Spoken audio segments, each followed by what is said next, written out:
Olá, bom dia. A nossa disciplina de banco de dados, nós havíamos parado o nosso conteúdo aqui neste conteúdo de diagramas de entidade e relacionamento.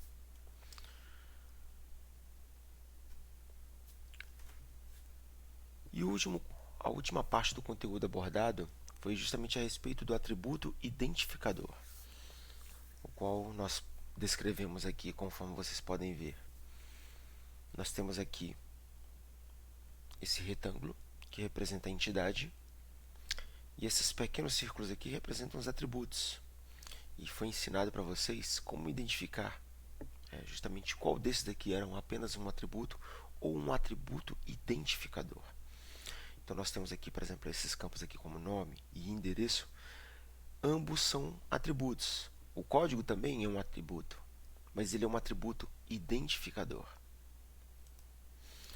E aí na aula de hoje, para o conteúdo ser abordado hoje, para a gente dar continuidade ao conteúdo, nós temos aqui a parte de generalização e especialização. Trata-se de um conceito.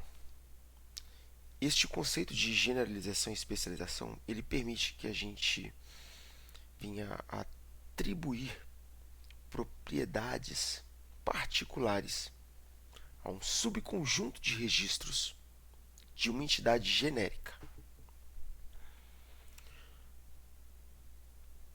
Bom, como é que eu poderia explicar isso aqui a princípio antes de passarmos para o slide que deixará isso mais claro? Entenda-se que em determinadas instituições nós temos algumas subcategorias ou algumas especialidades que elas podem simplesmente, elas precisam ser especificadas no sistema em algumas circunstâncias. Por, e aí, em um banco de dados, a propósito de banco de dados é o que? Armazenar dados. Mas ter uma especialidade, ela acarretaria em que em um banco de dados? Bom, neste caso específico, trata-se de um determinado subconjunto de dada alguma especialidade, é necessário armazenar alguma informação extra a respeito dela. Eu vou dar um exemplo. Por exemplo, no IFPA, nós temos os servidores públicos.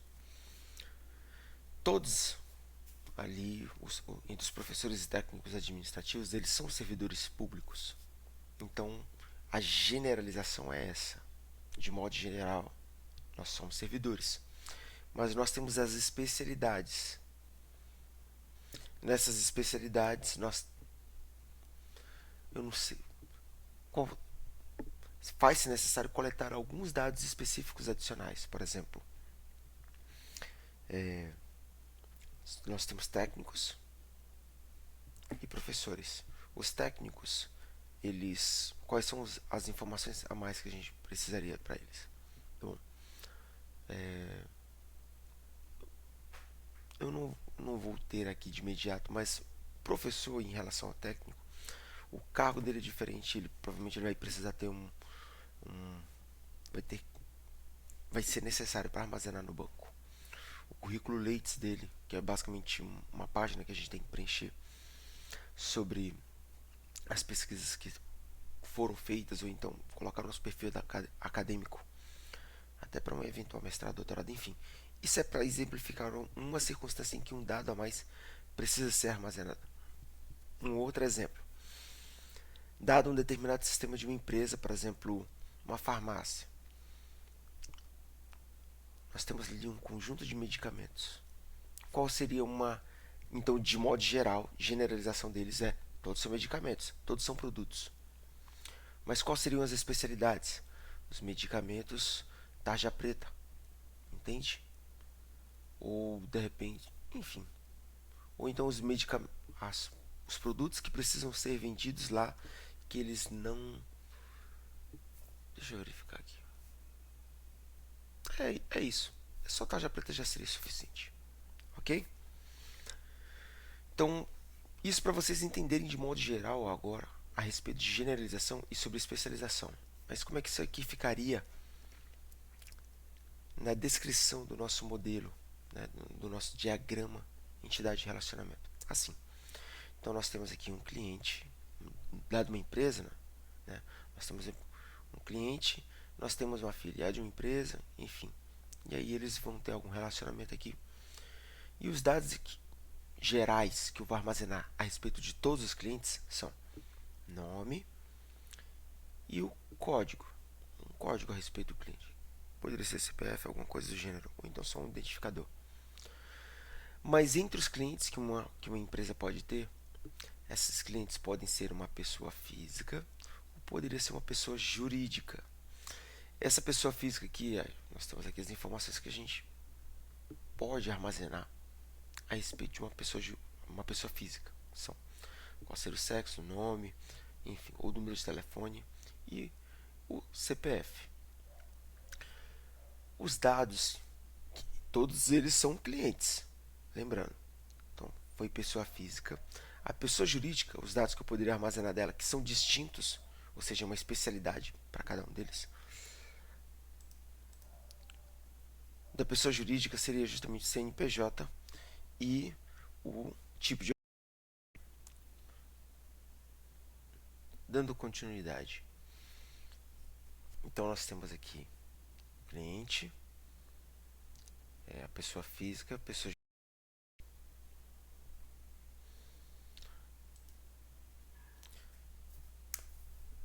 Então, se nós temos aqui a parte de generalização e especialização, e aí nós abordamos aqui, nós temos aqui o cliente, pessoa física e pessoa jurídica. Entenda-se que esse aqui é o símbolo que descreve a nossa especialização. O cliente, ele é a nossa generalização. A pessoa física e a pessoa jurídica são as minhas especializações. E esse aqui é o símbolo que eu utilizo para descrever que existe essa hierarquia, essa herança, ok? Essa basicamente é um link, né? Eles estão vinculando aqui o cliente a uma pessoa física e uma pessoa jurídica. Todos os dois aqui são clientes. Nós temos aqui uma propriedade específica que eu quero explicar, que é justamente essa herança de propriedades. Entenda aqui que tanto pessoa física quanto pessoa jurídica aqui, eles são clientes. E esses atributos aqui, ó, nome e código, eles vão herdar dessa entidade aqui, cliente.